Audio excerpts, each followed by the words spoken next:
Et yo, YouTube! Le nouveau tapis artisan est là, le Type 99, qui est le choix le plus lent de la marque. Je l'ai ici en soft et je vais lui attribuer le roi de carreau, car comme à chaque fois, la marque a produit un tapis très qualitatif. Mais ce qui l'empêche d'avoir l'as, comme les autres artisans, c'est le prix qui est toujours beaucoup trop pour nous en Europe. Et je ne le mets pas dans la catégorie des cœurs, car personnellement, dans cette catégorie de vitesse, je vais réussir à trouver d'autres tapis que je préfère. Je vous propose d'ailleurs de parler de cette vitesse et de sa surface dans un premier temps, puis je vous le mettrai en comparaison avec d'autres tapis populaires. Car oui, je vais pas vous faire l'affront de review les features des tapis artisans, je vous invite plutôt à aller voir ma vidéo qui récapitule tout ce qu'il faut savoir sur eux. Relevons quand même qu'actuellement le Type 99 n'est disponible que sur leur site officiel, et qu'il est disponible ici en format carré de 50 sur 49 cm, comme le mien, ce qui fait donc plaisir. Enfin, je dis dispo, mais il faudra attendre que sa hype retombe, le deuxième restock vient tout juste d'avoir lieu.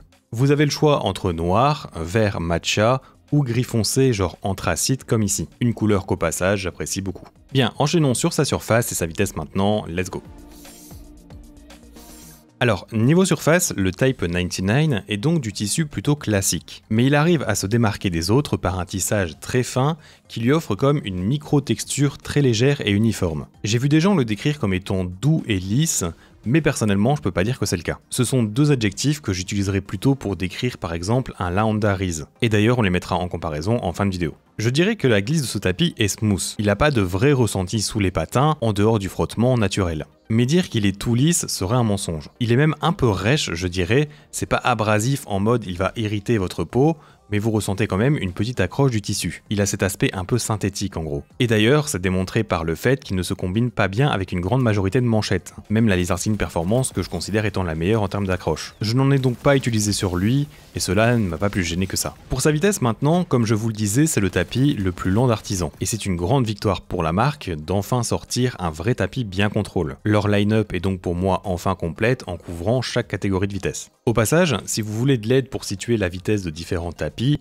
sachez que je viens d'ajouter un nouvel onglet à ma base de données complètement gratuite où j'ai placé plus de 100 tapis que j'ai testés dans des colonnes en fonction de leur rapidité. Le lien sera bien sûr en description. Le Type 99 que j'ai ici en soft est vraiment pour moi la définition d'un tapis contrôle. Pas lent, mais vraiment contrôle. C'est le genre de vitesse qui est plus lent qu'une grande portion de tapis en tissu, comme vous le verrez donc plus tard dans la vidéo, mais pas de beaucoup, car il reste assez ouvert dans ses différentes frictions pour permettre d'avoir un tracking fluide et de la marge pour micro-ajuster. Gardez en tête que cela sera plus ou moins important en fonction des patins, bien sûr. Je le trouve donc excellemment bien réalisé à ce niveau d'ailleurs, car plus vous diminuez en vitesse chez un tapis, et plus vous avez les risques d'avoir un tapis qui va vraiment pousser à stopper votre souris et à la clouer sur place. Cela pourrait entraver vos petits mouvements et ça se déporterait aussi dans votre aim par des à-coups de votre souris ou alors des petites saccades. Eh bien le Type 99 ici n'a pas ce problème. Malgré sa petite vitesse, la transition entre ces frictions est homogène et fluide, ce qui fait de lui objectivement un très bon tapis. Vous aurez donc premièrement quand même une friction initiale importante,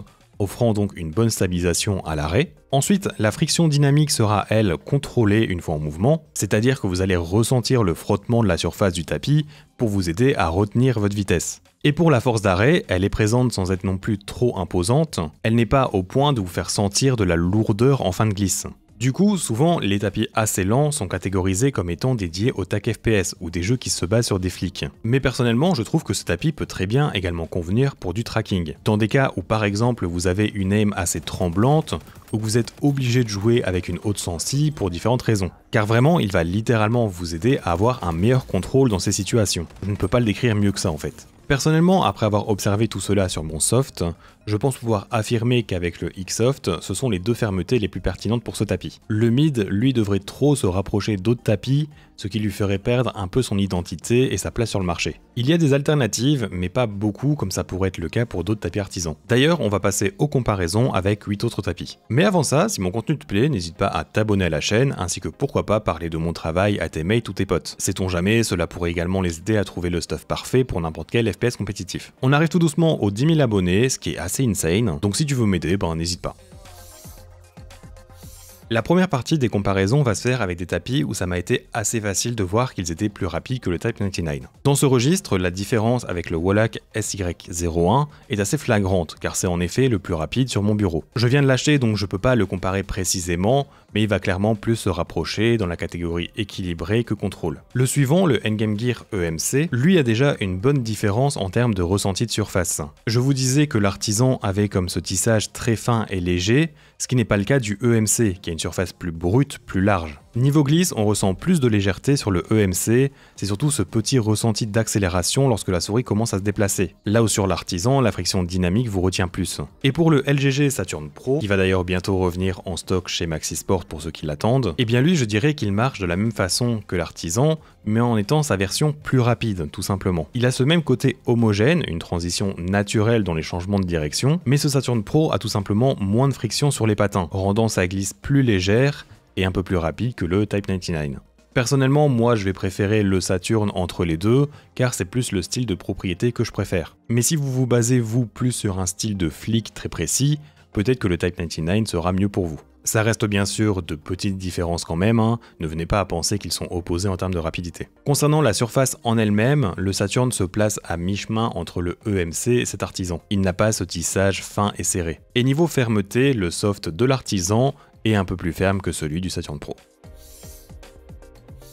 Dernier segment de cette vidéo où je vais brièvement vous comparer des tapis plus proches du Type 99. Du moins en termes de vitesse. Je vais commencer par l'eSport Tiger Fangling Rose, qui pour moi se fait complètement manger par l'artisan en termes de conception. Et j'ai pas peur de dire qu'il est tout simplement mieux construit. Niveau surface, ce Fangling est plus smooth, leur vitesse n'est pas si éloignée, mais ce que l'artisan arrive à mieux faire, c'est comme je vous l'ai expliqué, cette habilité à avoir une glisse fluide et homogène. Sur le Fangling, du moins le rose, vous pouvez ressentir comme de la lourdeur par moment, avec de la difficulté à bien ajuster dans des petits mouvements ou changements de direction. On a ensuite le Fnatic Focus 3 Max, et je pourrais dire que le Type 99 est un peu la version rêche de ce tapis. En termes de propriété de vitesse, c'est l'un des plus proches de cette vidéo. Malheureusement, la différence de prix n'est pas énorme entre les deux, donc je peux pas vous dire d'orienter votre choix grâce à ça. Mais si vous voulez partir sur l'artisan en Xsoft, mais que vous kiffez l'orange, peut-être que le Focus 3 Max serait envisageable à sa place. Je vous laisse bien sûr regarder ma review à son propos. En comparaison au Zowie GSR 2 maintenant, je dirais que c'est deux tapis qui ne s'éloignent pas trop l'un de l'autre, que ce soit niveau vitesse ou alors surface. Comme d'hab, l'artisan a toujours ce ressenti de texture plus fine,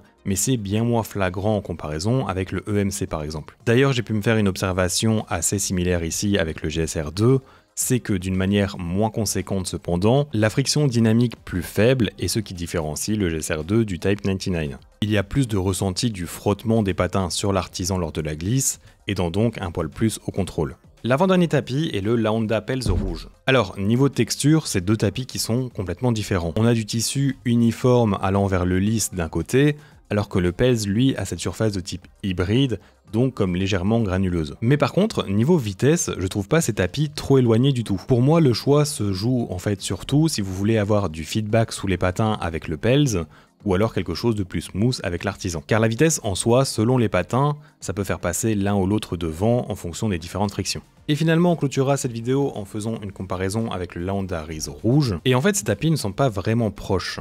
Le Rise a vraiment cette surface complètement lisse et douce. Car oui, c'est vraiment de la douceur que votre bras ou votre main rencontre. L'artisan, lui, c'est vraiment plus neutre. Je pourrais pas dire que c'est 100% agréable niveau ressenti. Et niveau vitesse, si vous avez vu ma vidéo sur le Rise, vous savez que c'est l'un des tapis les plus lents que j'ai pu tester. Cet artisan, lui, ne joue pas dans la même catégorie, tout simplement. Les Infinity Mice Control V2, PureTrack MF1 ou encore Extrafy GPZ1 sont d'autres exemples de tapis plus lents que le Type 99. Ici, les similitudes entre lui et le Rise, c'est ce même phénomène de glisse homogène et fluide dans des mouvements courts ou lents. Quelque chose qui pour moi prouve que ce sont deux tapis supérieurs en termes de conception comparés à d'autres. Je vois donc ces tapis un peu meilleurs de cette façon. Le Rise chez les choix lents, le Type 99 chez les contrôles, et le Saturn Pro vers les équilibrés. Si vous achetez ces trois tapis, vous aurez les meilleurs choix de mon point de vue dans tout le spectre de vitesse qui n'est pas axé sur la rapidité. Il y a bien sûr plein d'autres très bons choix, mais ça me va complètement de simplifier cela avec ces références. Voilà, c'est ainsi que je conclue cette vidéo. Si tu possèdes ce tapis, n'hésite pas à indiquer ton avis en commentaire pour aider des gens à avoir d'autres retours que le mien. Personnellement, je ne pense pas vraiment le réutiliser tant que ça dans le futur. J'ai bien d'autres tapis que je vais préférer peu n'importe la situation, mais force de constater qu'il était nécessaire chez la marque et qu'il est très bon, que ce soit en termes de qualité ou de performance. Merci d'avoir regardé cette vidéo jusqu'au bout, et à bientôt.